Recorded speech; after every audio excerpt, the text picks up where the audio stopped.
جن کو صحیح درویش کہتے ہیں نا، صحیح درویش، مولا علی شیر خدا رضی اللہ تعالیٰ عنہ فرمایا کرتے دو ہی تو بندے ہیں جو رب کے رستے میں کسی شے کی پرواہ نہیں کرتے۔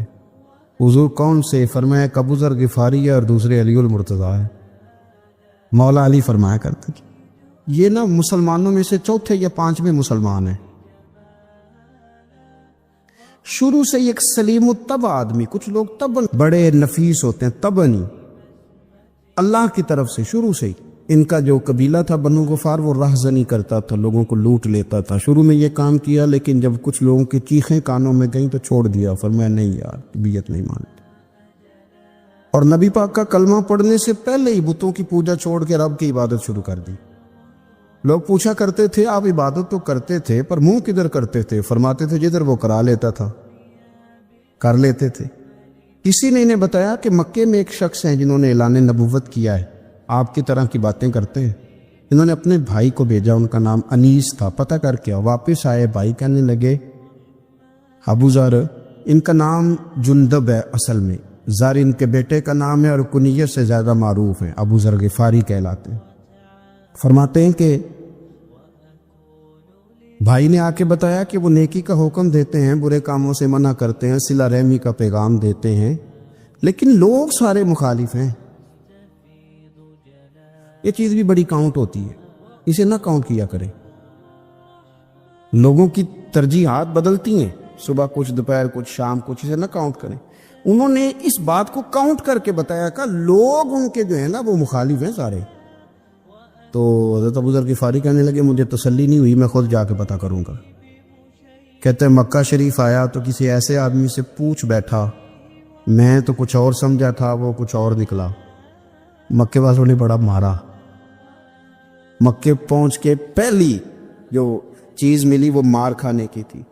اب میں ڈرتے کسی سے پوچھتا ہی نہ، بھوک بھی بڑی تھی، رہنے کو جگہ نہیں تھی، حرم شریف میں لیٹا رہتا تھا۔ میرے نصیب دیکھو، مجھے ایک شخص نے آ کے ہلایا، کہنے لگے اگر مناسب سمجھے تو میں آپ کو دیکھ رہا ہوں کافی دیر سے، آپ کوئی پردیسی ہیں، آپ کا اپنا مہمان نہ بنا لوں؟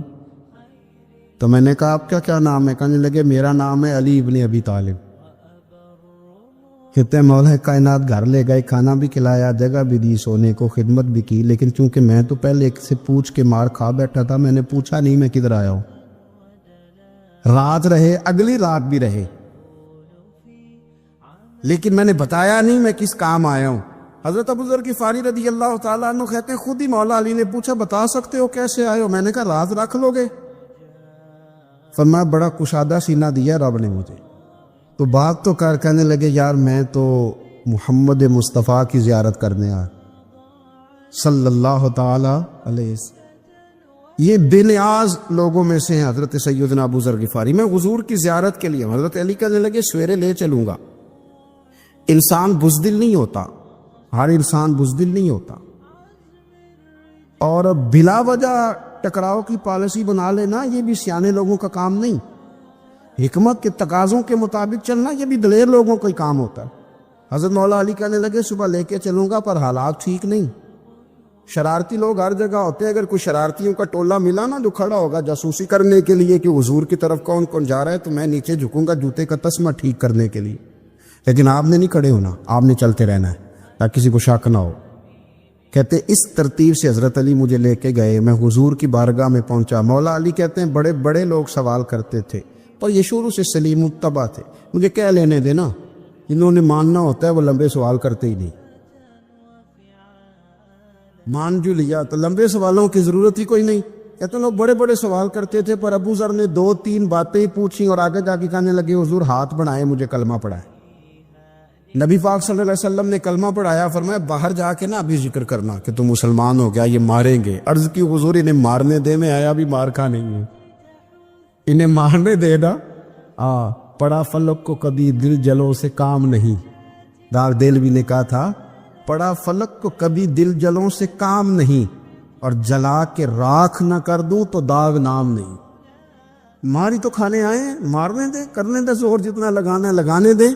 باہر جا کے اعلان کیا، مکے والوں نے مارا، اتنا مارا کہ بے ہوش ہو گئے۔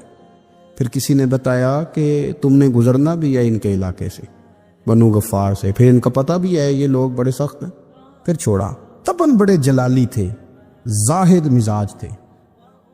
فرماتے تھے کہ جو تمہاری ضرورت سے زیادہ ہے وہ سارا صدقہ کرو. کنز کے معاملے میں ان کا رویہ یہ تھا. صرف حضرت صدیق اکبر کو کچھ نہیں کہا انہوں نے، باقی حضرت عمر جیسے آدمی کو بھی کھڑا کر کے کہہ لیتے تھے یہ مال کیوں رکھا ہوا ہے خزانے میں، بانٹتے کیوں نہیں سارا. اور جناب عثمان غنی رضی اللہ تعالیٰ عنہ کے ساتھ تو باقاعدہ کئی دفعہ اس موضوع پر گفتگو کی. وہ کہتے تھے کہ جب اللہ کہتے ہیں قرآن میں کہ مال دولت جمع نہیں کرنی، تو وہ جو لوگ تھے وہ بھی بڑی شانوں والے تھے. وہ کہتے تھے کہ اللہ نے جب زکوٰۃ فرض کی تو مال جمع ہوتا ہے تو زکوٰۃ فرض ہوتی ہے نا. یہ فطرانے کا کہا تو مال ہوتا ہے تو فطرانہ آتا ہے نا. تو آپ جو کہہ رہے ہیں وہ ٹھیک ہے، پر آپ اعلیٰ بات کر رہے ہیں تقوی کی، سارا بانٹو. تو حضرت ابو ذر غفاری کہتے تھے چلو ٹھیک ہے تمہاری بھی بات مان لیتا، پر یہ بتاؤ مدینے والے کا اپنا طریقہ کیا ہے؟ کہ بھئی حضور کا طریقہ تو وہی ہے جو آپ بتا رہے ہیں. تو فرمانے لگے پھر اس رستے نہ چلیں جو رستہ مدینے والے رسول کا ہے. اور حضور سے، نبی پاک سے عشق کرتے بڑا کھول کے.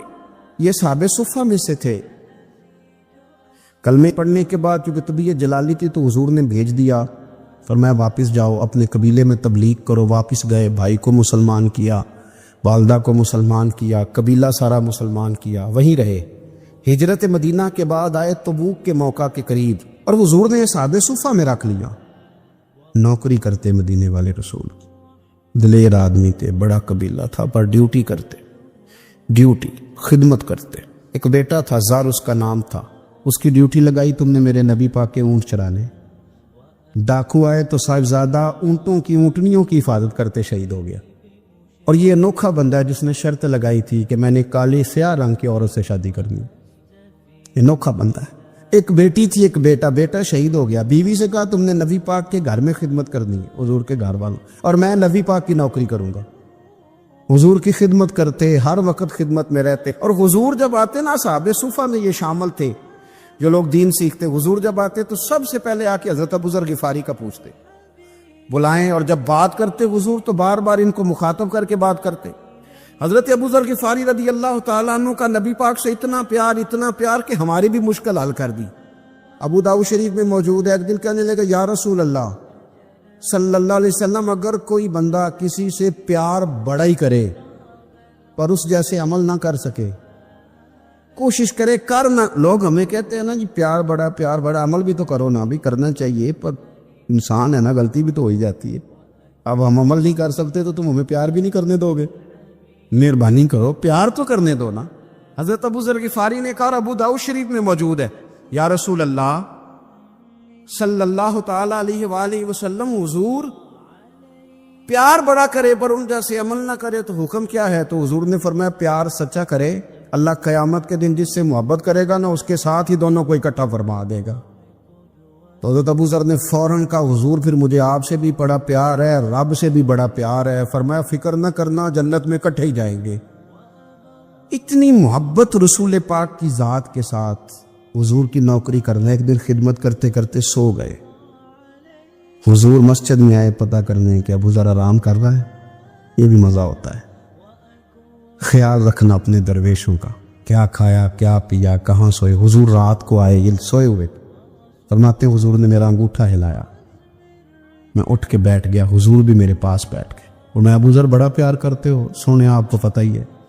کہ یار تو بڑی نوکری کرتا ہے، ایک دن وہ بھی آئے گا جس دن تجھے میری مسجد اور میرے شہر سے جانا پڑے گا، پھر کیا کرو گے؟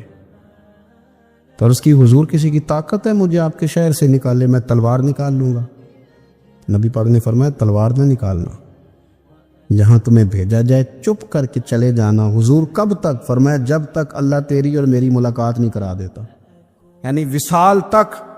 یہ واحد شخص ہے کہ حضور کے وصال ظاہری کا وقت آ گیا تو فرمایا کوئی میرے ابو ذر کو بلاؤ. جب یہ آئے تو حضور لیٹے ہوئے تھے، یہ جھکے نبی پاک کی طرف، حضور میں حاضر ہو. تو حضور نے پکڑ کے سینے کے ساتھ لگا. میرے رسول پاک صلی اللہ علیہ وسلم کی خدمت میں ایک دفعہ عرض کرنے لگے، حضور مجھے صوبے کا گورنر بنا دے. تو نبی پاک نے فرمایا ابو ذر میں عہدے پسند نہیں کرتا، تو تمہیں بھی میں کہتا ہوں عہدہ نہ لینا، تمہیں بھی کہتا ہوں عہدہ نہ لینا. فرمایا ابو ذر میں جو چیز اپنے لیے پسند کروں گا تمہیں بھی اسی کا مشورہ دوں گا. تم بندے اچھے ہو پر یہ کام تمہارے بس کا نہیں ہے. بڑے زاہد آدمی. میرے رسول کریم صلی اللہ تعالی علیہ وآلہ وسلم نے ان کے بارے میں فرمایا جس طرح نبیوں میں حضرت عیسیٰ علیہ السلام ہوئے. حضرت عیسیٰ دیکھیں نا، انبیاء میں اللہ تعالیٰ نے ہر قسم کی عظمت نبیوں کو دی. جناب سلیمان علیہ السلام کا تو تخت بھی ہوا میں اڑتا تھا، جن تک تابع دار تھے. اور نبیوں میں حضرت عیسیٰ بھی ہیں جن کے پاس گھر بھی کوئی نہیں، شادی بھی کوئی نہیں کی، اینٹ سرانے رکھ کے تکیہ بناتے. ایک ان کے پاس کنگھی تھی اور ایک پیالہ تھا. دیکھیں جو بندہ نیک ہو نا، وہ بھی نیک ہیں، اللہ کے نبی ہیں. آپ اپنا تقوی مسلط نہیں کریں گے.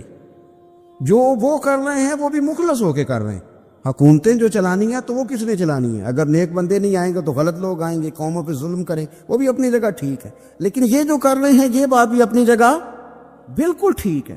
ہم پتہ کیا کرتے ہیں؟ ہم چیزوں کو مسلط کرتے ہیں، ایک دوسرے پر مسلط نہیں کرے چیزوں کو. آپ جو کر سکتے ہیں، جو رستہ آپ کو صحیح لگتا ہے اختیار کر لیں. یہی تو ہمارے دین کا حسن ہے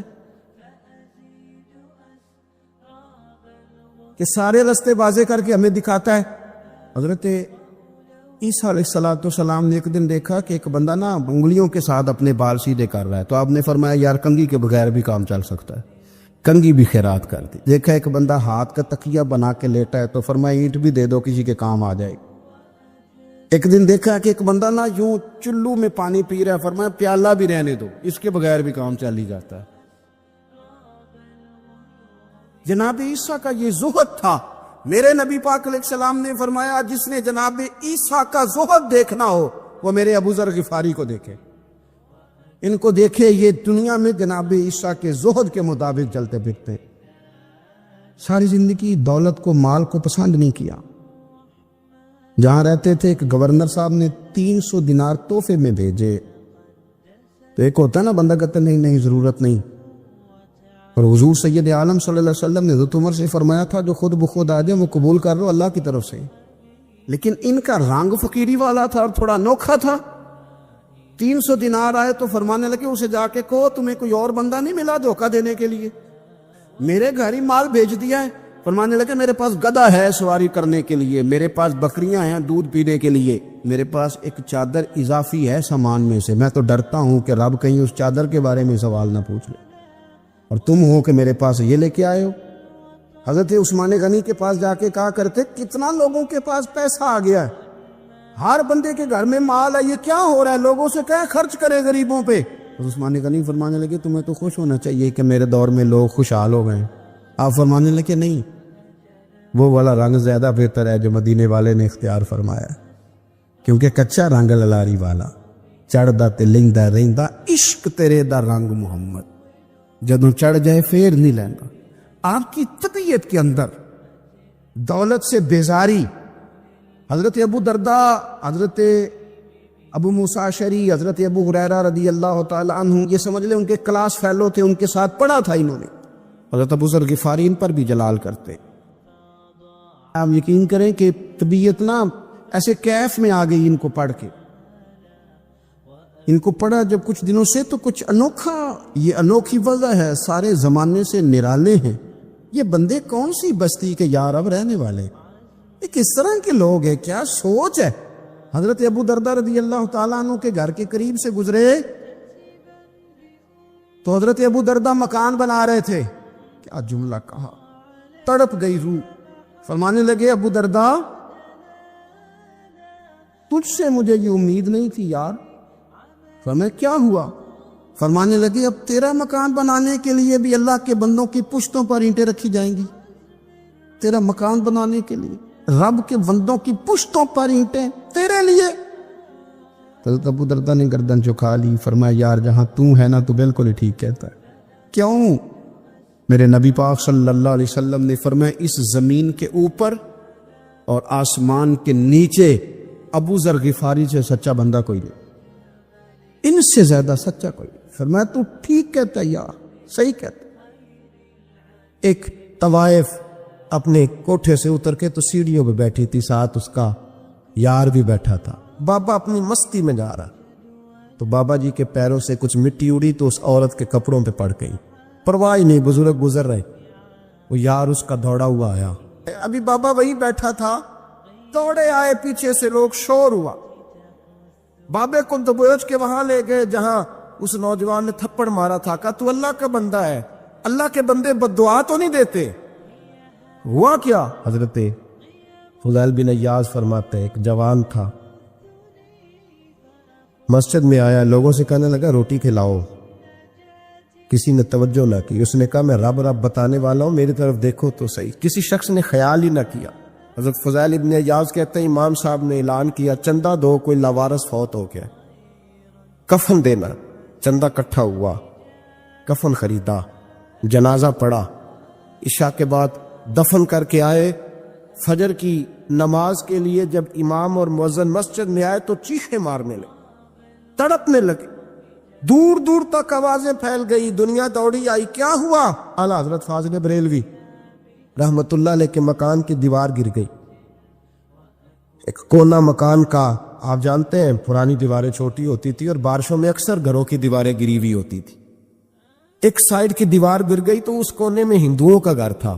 بات ذرا سخت ہے پر چلو آپ میرے عزیز ہے کر جاتا ہوں. ملا رومی رحمت اللہ تعالی علیہ فرماتے مجھ سے ایک شخص نے کہا کہ نبی پاک صلی اللہ تعالی علیہ وسلم اگر سراجم منیرہ ہے تو نظر کیوں نہیں آتے؟ لاوارث بن کے زندگی نہ گزارے. ہم نے کسی کو وارث بنایا ہی نہیں. بیعت بھی رسمی، عقیدت بھی رسمی، ارادت بھی رسمی، رسم ہی رسم. نام لکھوانے کے لیے بس کہہ دیا فلاں جگہ ہے. او بھائی جب کو وارث ہوتا ہے تو پھر حالات بدلے ہوئے ہوتے ہیں، پھر مزاج بدلے ہوئے ہوتے ہیں. حضرت مرزا مظہر جانے جانا فرماتے ہیں کہ بارش ہوئی تھی تازی دلی میں تازی بارش ہوئی. ایک بابا لکڑی کے جوتے پہنے کھڑا ہوں، اللہ اللہ اللہ اسی کسے دے کچھ بھی نہیں لگ دے نہ کوئی ساڈا دردی. بابا مست ہو کے جا رہا، اللہ اللہ کرتا جا رہا. ایک طوائف اپنے کوٹھے سے اتر کے تو سیڑھیوں پہ بیٹھی تھی، ساتھ اس کا یار بھی بیٹھا تھا. بابا اپنی مستی میں جا رہا تو بابا جی کے پیروں سے کچھ مٹی اڑی تو اس عورت کے کپڑوں پہ پڑ گئی. پرواہ نہیں، بزرگ گزر رہے. وہ یار اس کا دوڑا ہوا آیا، اس نے آ کر تھپڑ مارا. کا خیال نہیں سارے اس کے کپڑے آلودہ کر دیے، تو کدھر تیرا دماغ نہیں ٹھیک؟ بابا نے نظر اٹھائی، کہا بیٹے میں نے دیکھا نہیں، چل اللہ تیرا بھلا کرے، تو نے بدلہ لے لیا.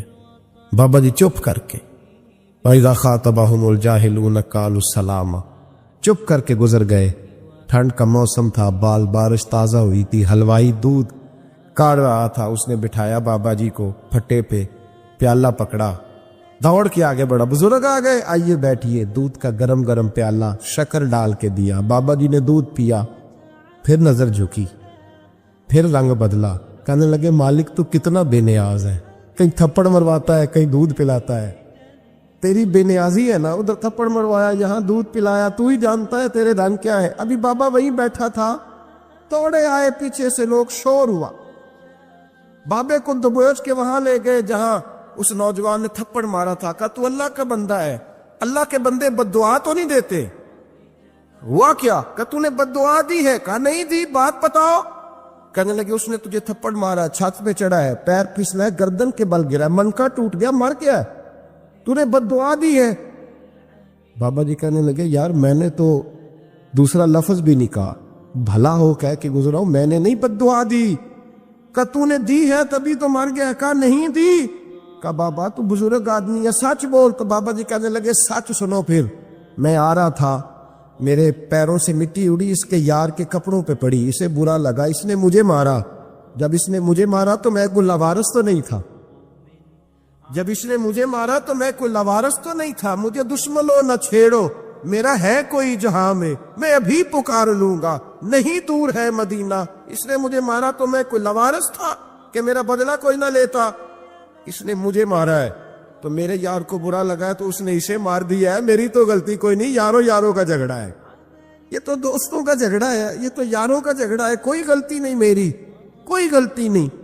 خش جنہ قدر نہیں میرا، اے میرے صاحب نو وڈیانیاں، میں تے گلیاں دا روڑا کوڑا، میں گلیاں دا روڑا کوڑا، مینوں محل چڑھایا ہے سائیاں، مینوں محل چڑھایا ہے سائیاں. فرمایا اس نے مجھے لاوارث سمجھا تھا کہ تھپڑ مار کے گزر جائے، میرا کو پوچھے گا ہی نہیں. میرے رسول پاک علیہ السلام کے بارے میں رب فرماتا ہے ابھی میں تو تیرے ہوتے ہوئے کافر کو سزا نہیں دیتا کہ تو موجود ہے. یاد رکھیں حضرت فضیل بن ایاز فرماتا ہے ایک جوان تھا، مسجد میں آیا، لوگوں سے کہنے لگا روٹی کھلاؤ. کسی نے توجہ نہ کی. اس نے کہا میں رب بتانے والا ہوں، میری طرف دیکھو تو صحیح. کسی شخص نے خیال ہی نہ کیا. پھر اس نے کہا یار تھوڑا سوچو. نمازیوں سے کہا، اہل علاقہ سے کہا، انہوں نے کہا تیری طرح کے بڑے درویش دیکھیں. مسجد کے محراب میں وہ رب کریم کا بندہ انتقال کر گیا. جب فوت ہو گیا نا، لوگوں کا مزاج ہے بیمار کو دوائی نہیں دیتے، جنازے پہ وقت پہ پہنچ جاتے. جب کوئی گر رہا ہوتا ہے تو سہارا کوئی نہیں دیتا، جب کوئی گر جاتا ہے ٹانگ ٹوٹ جاتی ہے تو تیمارداری کو زمانہ پہنچ جاتا ہے. اور بزرگ وہ نوجوان اللہ کا نیک بندہ مسجد کے محراب میں فوت ہو گیا. حضرت فضیل ابن ایاز کہتے ہیں امام صاحب نے اعلان کیا چندہ دو، کوئی لاوارث فوت ہو گیا، کفن دینا.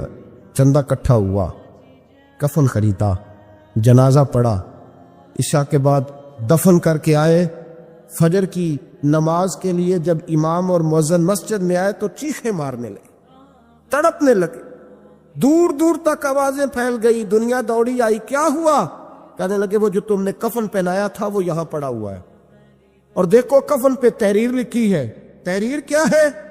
عرش کے مالک نے فرمایا میرے دوست نے روٹی مانگی تم نے دی نہیں، اس نے تمہیں میرے قریب کرنے کے لیے اپنی طرف توجہ کرائی، تم نے کی نہیں. اور میرا یار تمہارے کفن کا محتاج تھا، سنبھال کے رکھو اپنا کفن، میں نے اسے جنت کا لباس عطا فرما دیا، سنبھال کے رکھو. یہ کوئی لاوارثوں کا ٹولہ ہے؟ یاد رکھیں جو وارث والے ہیں، وارث والے ان کا رنگ اور ہے، جو ماننے والے ہیں ان کا مزاج اور ہے. اپنی زندگی لوارثوں کی طرح نہیں گزارے، تھوڑا سا ادھر گیا تھا تو پھر تھوڑا سا ادھر گیا تھا تو تھوڑا سا. یہ کیا بات ہے؟ یہ کیا بات ہے؟ اپنے آپ کو، اپنی نسبت کو، اپنے عقیدے کو مضبوط رکھیں. 1 انچ کے لیے اعلیٰ حضرت فاضل بریلوی رحمت اللہ علیہ کے مکان کی دیوار گر گئی. ایک کونا مکان کا، آپ جانتے ہیں پرانی دیواریں چھوٹی ہوتی تھی اور بارشوں میں اکثر گھروں کی دیواریں گری ہوئی ہوتی تھی. ایک سائڈ کی دیوار گر گئی تو اس کونے میں ہندوؤں کا گھر تھا. اب مستری صاحب رات کو آئے، ان سے بات ہوئی تو کہنے لگے سویرے کام شروع کروں گا. کہا 1-2 صاحب نے کہ ہندوؤں کا گھر ساتھ ہے اور وہ دشمن بھی بڑے زیادہ ہیں تو رات کو ہی ہو جائے. کہنے لگا جی نہیں میری مجبوری ہے، مزدور کہاں سے لاؤں گا، بڑے معاملات ہیں، سویرے شروع ہوگی. اب رات کو مولانا ظفر الدین بہاری علیہ رحمہ کہتے ہیں بچے مدرسے کے باقی سارے لوگ سب کو جمع کیا گیا، چونکہ اس طرف سے تھوڑا خطرہ تھا ہندوؤں کی جانب سے. کہا جناب یہ بڑے دشمن ہیں اسلام کے، تو اس طرح کرو کہ 2-3 بچوں کی ڈیوٹی لگائیں یا کچھ لوگوں کی یہاں رات کو پہرا دیا جائے. ٹھنڈ بھی بڑی زیادہ تھی، کھڑا ہونا بھی مشکل تھا. اعلیٰ حضرت رحمت اللہ علیہ شاہ کی نماز کے بعد جلدی اجرائے خاص میں تشریف لے جاتے تھے. اس رات جب دیکھا نا باہر شور ہو رہا ہے تو اسی طرح سر پہ ایک رومال لپیٹا تو باہر آ گئے. کہنے لگے کیا شور ہے؟ کہ حضور سردی ذرا زیادہ ہے تو یہاں کسی کی ڈیوٹی لگانی ہے پہرے کی. 2 منٹ خاموش رہے، پھر فرمانے لگے کوئی ضرورت نہیں، جاؤ سو جاؤ سارے جا کے، کوئی ضرورت نہیں، جاؤ اپنے اپنے کرو، کوئی حاجت نہیں، پہنچ جاؤ. کہا حضور مہربانی کرے، وہ طے ہونے لگا تھا. فرمایا میری وجہ سے کیوں کوئی ساری رات بیدار رہے، جاؤ تمہیں کہا نا آرام کرو. لوگ سو گئے. صبح فجر کی نماز پڑھ کے اعلیٰ حضرت رحمت اللہ تعالی علیہ جب سیڑھیاں اتر رہے تھے رضا مسجد کی، تو وہ جس ہندو کی جانب سے زیادہ خطرہ تھا وہ سیڑھیوں پہ بیٹھا تھا، مسجد کی سیڑھیوں پہ. سب لوگوں کی توجہ ہو گئی. کہنے لگا مولانا میں کلمہ پڑھنے آیا ہوں، مجھے کلمہ پڑھا کے مسلمان کر دیں، میں کلمہ پڑھنے آیا ہوں، مسلمان کریں. لوگوں کی توجہ. اعلیٰ فرمانے لگے نہیں ابھی تو انتظار کر، تھوڑی دیر کے اچھی طرح سوچ لے، جذباتی فیصلہ نہ کر کہ تو آ رہا ہے. یہ کہہ کے جب 2 سیڑھیاں نیچے اترے اس کے پاس سے تو اس نے پیر تھام لیے. کہنے لگا اب ایسے تو نہ کرو، رونے لگا. اعلیٰ حضرت رحمت اللہ نے کلمہ پڑھایا، کچھ باتوں کی نصیحت فرمائی، تشریف لے گئے. گھیرنے والے گھیر کے بیٹھ گئے. کہنے لگے ہمیں بھی بتا بدلہ کیسے ہے. کہنے لگا دیوار گر گئی، آدھی رات کے وقت، آدھی رات تک انتظار کرتا رہا، پہرے دار کوئی نہیں، تو 2 تلواریں لے کر جب میں ان کے مکان کی جانب بڑھا، میں نے کہا آج گردن کاٹوں گا اور کاٹ کر کے نکلوں گا. کہتا ہے جب میں قریب آیا تو 2 شیر کھڑے تھے، اوپر سے پلٹ کے آیا تو پھر کھڑے تھے، ادھر سے پلٹ کے آیا تو پھر کھڑے تھے۔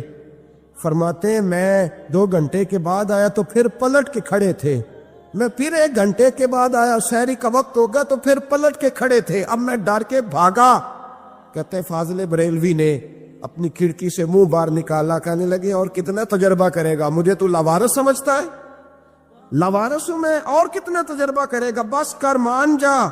میں نے کہا حضور یہ کون ہے، مجھے بتائیے تو صحیح یہ کون ہے؟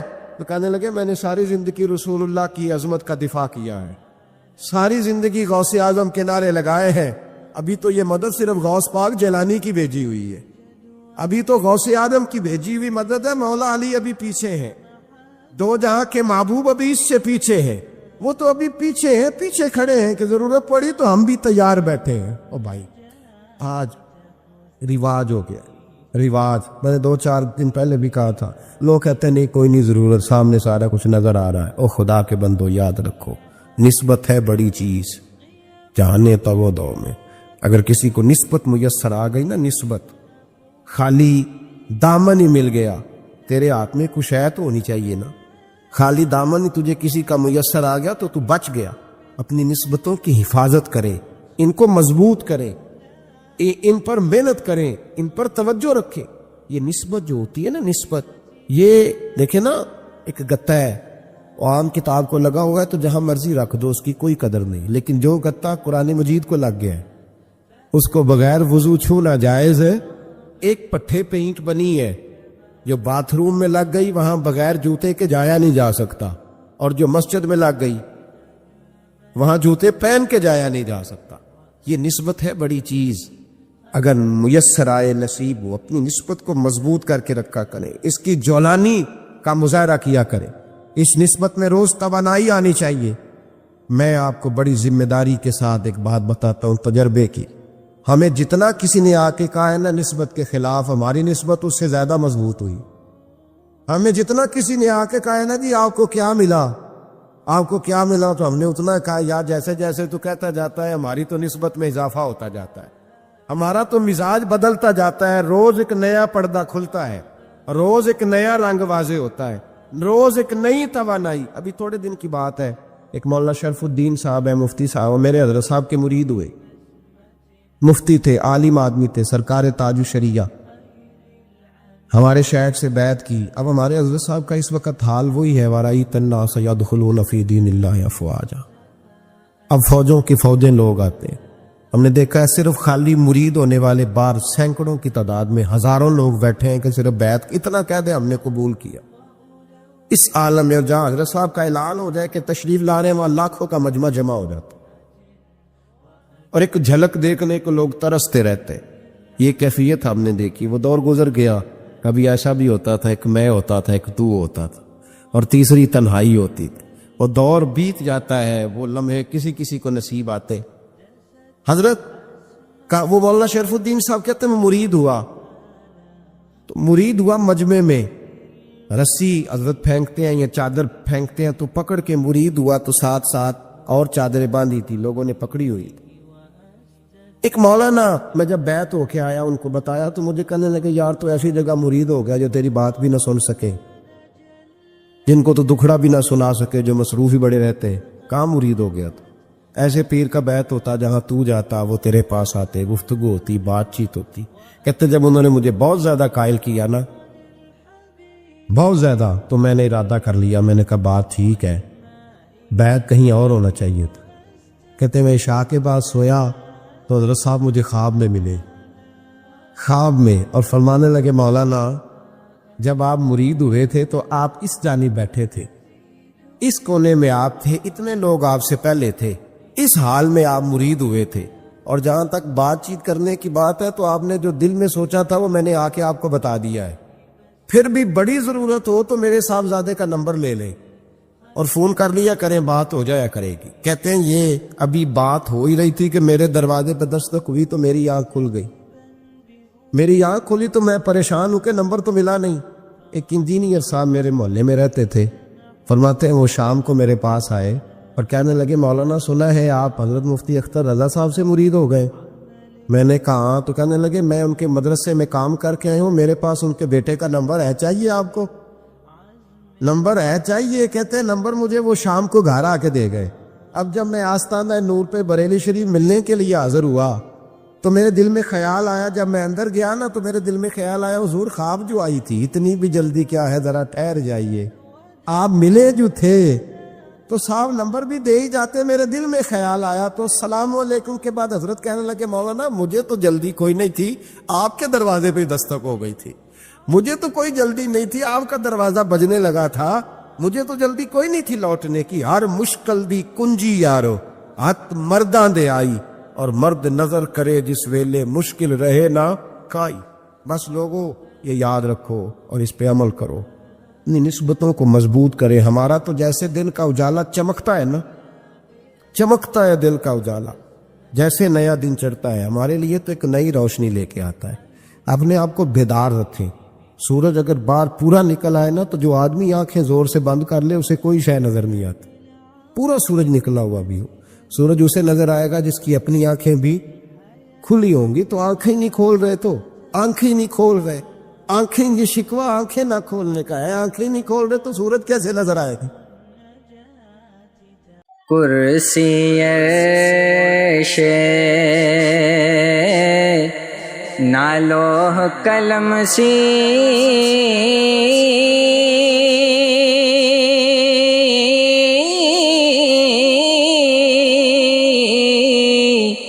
نہ سورج چن تارے تامی نور محمد والا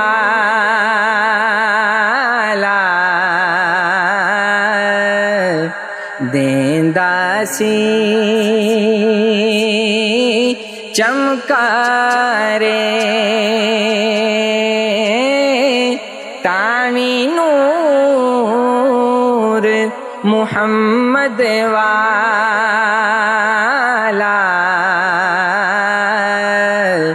دیندا سی چمکارے چودویں دے چن نالو باتی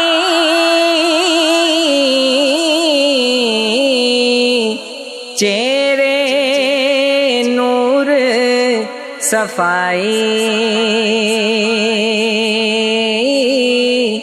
جاں حضرت مکھ کرن برابر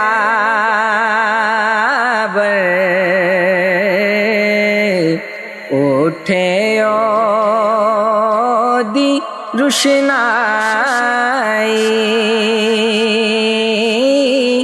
جاں حضرت مکھ کرن برابر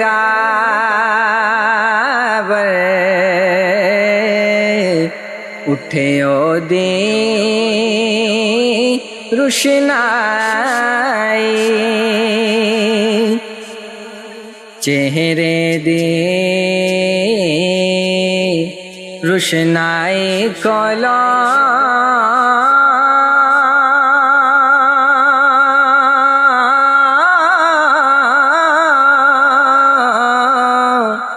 اندر چانن سارا ویکھ خوشی تھی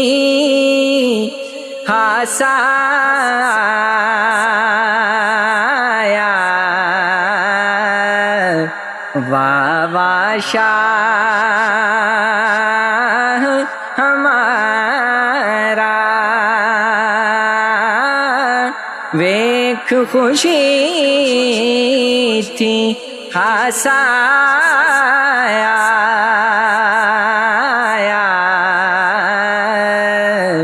واہ واہ شاہ ہمارا حضرت عائشہ نے فرمایا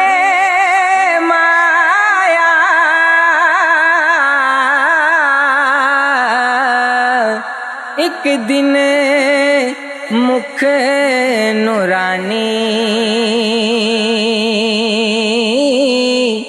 ਇਤਨਾ ਨੂਰ ਨਬੀ ਦੇ ਚਿਹਰੇ